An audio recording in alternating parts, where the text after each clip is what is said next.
तो बड़ी खबर उत्तर प्रदेश से सामने आ रही है, जहां योगी कैबिनेट में बदलाव होने की संभावना है। आपको बता दें कि जनवरी में कैबिनेट विस्तार की संभावना है। खरवास के बाद से योगी मंत्रिमंडल का विस्तार किया जा सकता है। 6 नए मंत्री बनाए जा सकते हैं। आपको बता दें कि पूर्व प्रदेश अध्यक्ष भूपेन्द्र चौधरी का नाम भी कैबिनेट में शामिल हो सकता है। आपको बता दें कि 2027 में यूपी में विधानसभा चुनाव होने हैं, तो 1.5 साल से भी कम का वक्त बचा है।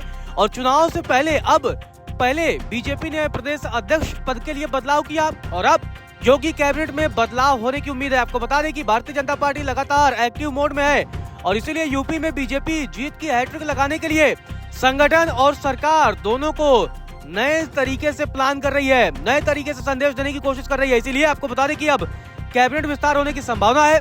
पहले भारतीय जनता पार्टी ने यूपी में पंकज चौधरी के ताजपोशी की भारतीय जनता पार्टी के अध्यक्ष पद पर, उसके बाद से अब योगी मंत्रिमंडल में बदलाव की तैयारी है। विस्तार होगा, कई नए मंत्रियों को शामिल किया जा सकता है। जातिगत और क्षेत्रीय समीकरण को ध्यान में रखते हुए इन नए मंत्रियों को जगह मिलेगी। इसी बीच खबर यह भी है कि मंगलवार को मुख्यमंत्री योगी आदित्यनाथ के सरकारी आवास 5 कालिदास मार्ग पर भारतीय जनता पार्टी की कोर कमेटी की बैठक हुई है, जिसमें कैबिनेट विस्तार और संगठन को नए तरीके से धार देने पर चर्चा हुई है। आपको बता दें कि इस बैठक में भारतीय जनता पार्टी के प्रदेश अध्यक्ष पंकज चौधरी, मुख्यमंत्री योगी आदित्यनाथ समेत कई नेता उपस्थित रहे। इस बैठक में सीएम योगी और प्रदेश अध्यक्ष पंकज चौधरी के अलावा महामंत्री संगठन धर्मपाल सिंह, डिप्टी सीएम केशव प्रसाद मौर्य और ब्रजेश पाठक और इसके अलावा संघ के कई बड़े पदाधिकारी भी मौजूद रहे। आपको बता दें कि ये बैठक काफी देर तक चली है, मैराथन बैठक हुई है और ये बैठक बताया जा रहा है कि 1.25 घंटे से ज्यादा वक्त तक चली है और इस बैठक में ही बड़े बदलावों पर चर्चा हुई है।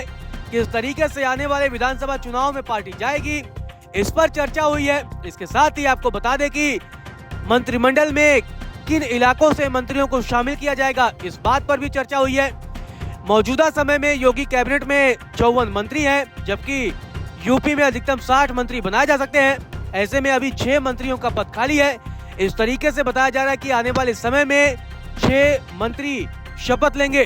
खास बात यह रही कि मुख्यमंत्री योगी आदित्यनाथ के साथ बैठक करने के बाद बीजेपी के प्रदेश अध्यक्ष पंकज चौधरी देर रात को दिल्ली भी वापस चले आए और दिल्ली की मंजूरी के बाद ही, यानी कि दिल्ली की हरी झंडी मिलने के बाद ही योगी कैबिनेट का विस्तार किया जाएगा और इसके अलावा संगठन में भी बड़े फेरबदल होने की संभावना जताई जा रही है। आपको बता दें कि 14 जनवरी 2026 को खरमास खत्म हो रहा है। ऐसे में खरमास के बाद किसी भी वक्त योगी कैबिनेट का विस्तार किया जा सकता है और नए मंत्रियों को 1 साल का वक्त देने की कोशिश है, जिससे जातिगत समीकरण को साधा जा सके।